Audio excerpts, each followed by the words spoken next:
How to remove file type associations to default. Let's get started. First, you'll need to make sure file extensions are visible. Search for File Explorer options in the Start menu and open it. Go to the View tab and uncheck the box that says Hide extensions for known file types. Click Apply, then OK.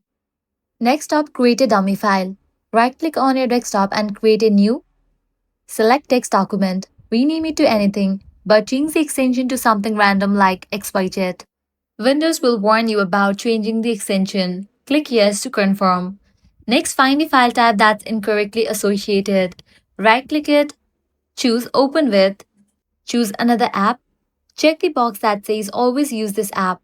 Click More apps. Look for another app on this PC. Now, browse to where you saved your dummy file. Switch file type to all types and select the dummy file. You'll see a warning or error. Don't worry, that's expected. Now delete the dummy file and restart your computer. Your file type association will now be removed or reset to none. Delete dummy file, restart PC. And that's it, you have successfully removed a file type association in Windows 10. If this guide helped you out, do not forget to like, share, and subscribe.